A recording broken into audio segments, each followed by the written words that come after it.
Hello दोस्तों, स्वागत है आपका ऑल पीडीएफ नोट्स चैनल में। आज है 11 अगस्त और 11 अगस्त के जितने भी करंट अफेयर्स के क्वेश्चन बनते हैं उनके बारे में आपको डिटेल में बताया जाएगा। अगर आपको इन क्वेश्चनों की पीडीएफ चाहिए तो डिस्क्रिप्शन में लिंक दी गई है जहां से आप इन क्वेश्चनों की पीडीएफ को डाउनलोड कर सकते हैं। आज का पहला क्वेश्चन है, केंद्र सरकार ने देश में सैन्य उत्पादन बढ़ाने हेतु बाहर से आने वाले कितने उपकरणों के आयात पर प्रतिबंध लगाने का फैसला किया गया है? A option 105, B option 110, C option 120 और डी ऑप्शन 101। तो इसके करेक्ट आंसर की बात करें तो दोस्तों इसका डी ऑप्शन 101 है वो करेक्ट रहेगा।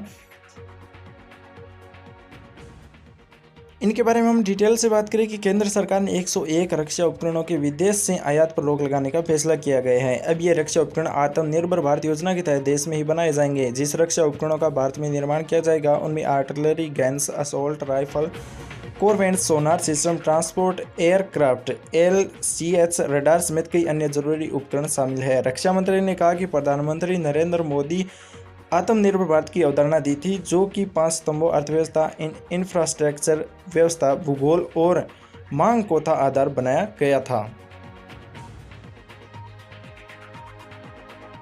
आज का 2 नंबर क्वेश्चन है कि आईसीसी ने 2021 T20 विश्व कप की मेजबानी निम्न में से किस देश को सौंपी है? A option Australia, B option Bharat, C option Bangladesh और डी ऑप्शन पाकिस्तान। तो इसके करेक्ट आंसर की बात करें तो इसका करेक्ट आंसर रहेगा बी ऑप्शन, यानी भारत को T20 विश्व कप की मेजबानी है वो सौंपी है।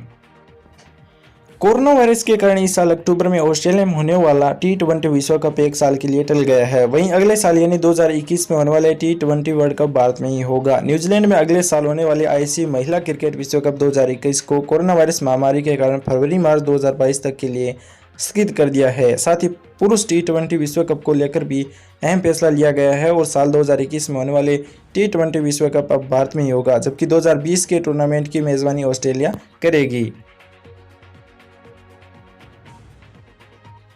अगला 3 नंबर क्वेश्चन है, प्रधानमंत्री नरेंद्र मोदी ने 8 अगस्त 2020 को राष्ट्रीय स्वच्छता केंद्र का उद्घाटन निम्न में से किस शहर में किया था? A option Jaipur, B option Kanpur, C option Delhi और डी ऑप्शन पटना। तो इसके करेक्ट आंसर की बात करें तो इसका करेक्ट आंसर रहेगा सी ऑप्शन, यानी दिल्ली के अंदर है वो राष्ट्रीय स्वच्छता केंद्र का उद्घाटन नरेंद्र मोदी के द्वारा 8 अगस्त 2020 को किया गया था। सी ऑप्शन इसका करेक्ट होगा। प्रधानमंत्री नरेंद्र मोदी ने राष्ट्रीय राजधानी दिल्ली में स्वच्छता भारत अभियान के तहत बनाए गए राष्ट्रीय स्वच्छता केंद्र का उद्घाटन किया। राष्ट्रीय स्वच्छता केंद्र के उद्घाटन के मौके पर प्रधानमंत्री नरेंद्र मोदी ने बच्चों से संवाद किया और उन्हें स्वच्छता की लड़ाई में अपनी सेना बताया। महात्मा गांधी को समर्पित राष्ट्रीय स्वच्छता केंद्र की प्रधानमंत्री ने सबसे पहले घोषणा 10 अप्रैल 2017 को गांधी जी के चंपारण सत्याग्रह के 100 वर्ष पूरे होने के मौके पर की थी। अगला 4 नंबर क्वेश्चन है दोस्तों कि राष्ट्रपति रामनाथ कोविंद ने नए नियंत्रण एवं महालेखा परीक्षण CAG के रूप में किसे शपथ दिलाई है? A option Girish Chandra Murmu, B option Manoj Scindia और सी ऑप्शन सत्यपाल मलिक और डी ऑप्शन मनोज तिवारी। तो इसके करेक्ट आंसर की बात करें कि ए ऑप्शन है गिरीश चंद्र मुर्मू को हाल ही में CAG के रूप में है वो शपथ दिलाई है राष्ट्रपति रामनाथ कोविंद ने। जम्मू कश्मीर के पूर्व उप राज्यपाल गिरीश चंद्र को राष्ट्रपति भवन में नियंत्रण महालेखा परीक्षण CAG पद की शपथ दिलाई गई है। शपथ लेने का साथ ही उन्होंने अपना कार्यभार भी संभाल लिया है। इस नियुक्ति से एक दिन पहले ही राष्ट्रपति रामनाथ कोविंद ने जम्मू कश्मीर के पहले उपराज्यपाल के रूप में तैनात GC मुर्मू का इस्तीफा स्वीकार किया था और गिरीश चंद्र मुर्मू 1985 बैच के गुजरात कैडर के IAS रहे हैं। गिरीश चंद्र मुर्मू का CAG के तौर पर कार्यकाल 20 नवंबर 2024 तक होगा। अगला जो 5 नंबर क्वेश्चन है, किस राज्य के कोझिकोड में एयर इंडिया के विमान हादसे में 2 पायलट सहित लगभग 18 लोगों की मौत हो चुकी है? A option Karnataka, B option Kerala, C option Assam और डी ऑप्शन तमिलनाडु। तो दोस्तों इसके करेक्ट आंसर की बात करें तो इसका करेक्ट आंसर रहेगा बी ऑप्शन, क्योंकि केरल के अंदर हाल ही में 2 पायलट के साथ है वो विमान हादसा हुआ है। इसके बारे में हम चर्चा करें कि विमान है वो कहाँ से आ रहा था, यानी दुबई से आ रहा था एयर इंडिया का विमान। केरल के कोझिकोड में एयरपोर्ट पर हादसे का शिकार हो गया। भारी बारिश के चलते रनवे पर पानी भरा था और लैंडिंग के समय विमान फिसलकर लगभग 50 फीट गहरी खाई में जा गिरा। हादसे में 2 पायलट समेत 18 लोगों की मौत हो गई और विमान में चालक दल के सदस्यों समेत 190 लोग सवार थे। और केरल के मुख्यमंत्री पिनराई विजयन ने विमान हादसे में मारे गए प्रत्येक यात्री के परिजन को 10 लाख रुपए का मुआवजा देने की घोषणा की है।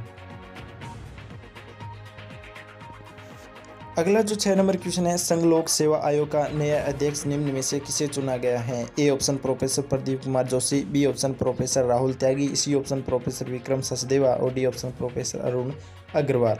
तो इसके करेक्ट आंसर की बात करें तो दोस्तों इसका करेक्ट आंसर रहेगा ये ऑप्शन, यानी प्रोफेसर जो प्रदीप कुमार जोशी है उनको हाल ही में संयुक्त लोक सेवा आयोग का नया अध्यक्ष है वो बनाया गया है।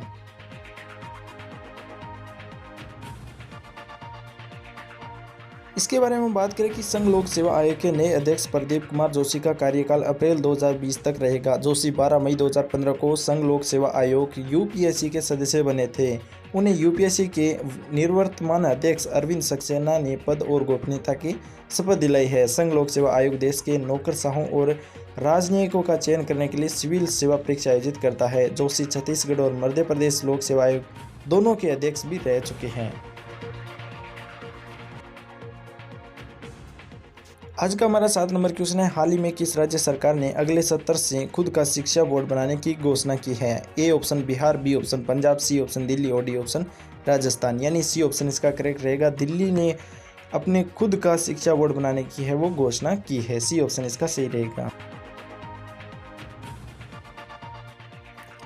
इसके बारे में हम चर्चा करें कि दिल्ली के जो शिक्षा व उप मुख्यमंत्री मनीष सिसोदिया ने कहा कि अगले सत्र से दिल्ली का अपना शिक्षा बोर्ड काम करने लगेगा। दिल्ली सरकार ने पिछले महीने राज्य शिक्षा बोर्ड के गठन और पाठ्यक्रम सुधारों के लिए योजना एवं रूपरेखा तैयार करने के लिए 2 समितियों का गठन किया गया था। दिल्ली का शिक्षा बोर्ड पूरे साल सतत मूल्यांकन वाली व्यवस्था पर काम करेगा। यह सभी कक्षा के बच्चों के लिए यह व्यवस्था होगी। अगले हम 8 नंबर क्वेश्चन की बात करें, प्रधानमंत्री नरेंद्र मोदी ने हाल ही में वीडियो कॉन्फ्रेंसिंग के जरिए कृषि अवसंरचना कोष के तहत कितने लाख करोड़ रुपए की वित्त पोषण सुविधा को लॉन्च किया है? ए ऑप्शन 3 लाख करोड़ रुपए, बी ऑप्शन 1 लाख करोड़ रुपए, सी ऑप्शन 4 लाख करोड़ रुपए और डी ऑप्शन 5 लाख करोड़ रुपए। तो इसके करेक्ट आंसर की बात करें तो दोस्तों इसका करेक्ट आंसर रहेगा बी ऑप्शन, यानी 1 लाख करोड़ रुपए। आगे हम चर्चा करें दोस्तों कि केंद्र सरकार ने है वो 1 लाख करोड़ रुपए की वित्त पोषण सुविधा शुरू कर किसानों को राहत दी है। प्रधानमंत्री मोदी ने पीएम किसान निधि योजना के तहत धन की छठी किस्त जारी की है और केंद्र सरकार ने कोरोना कहर के बीच किसानों को बड़ी राहत दी है। इस योजना की अवधि वित्त वर्ष 2020 से 29 तक होगी। इस कार्यक्रम के दौरान प्रधानमंत्री मोदी ने लगभग 8.5 करोड़ किसानों को 17,000 करोड़ रुपए की पीएम किसान योजना के तहत छठी किस्त भी जारी कर दी है।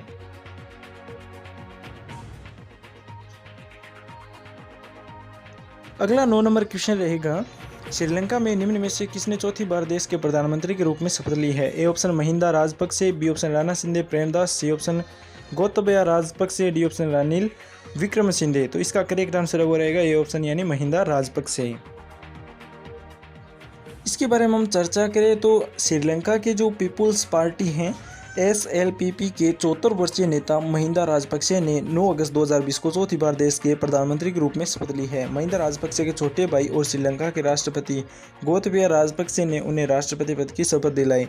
श्रीलंका में 68 लाख मतदाताओं ने अपने मताधिकार का इस्तेमाल किया और मतदान प्रतिशत 59.9 रहा। महिंदा राजपक्षे 2005 से 2015 के बीच करीब 1 दशक तक देश के राष्ट्रपति रह चुके हैं।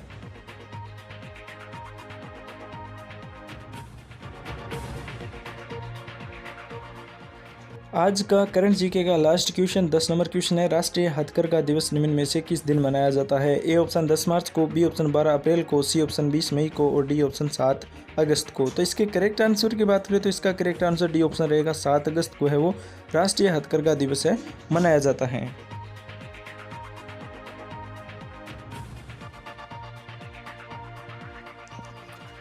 प्रतिवर्ष 7 अगस्त को राष्ट्रीय हथकरघा दिवस मनाया जाता है। इस वर्ष राष्ट्रीय हथकरघा दिवस का 5वां संस्करण मनाया जा रहा है।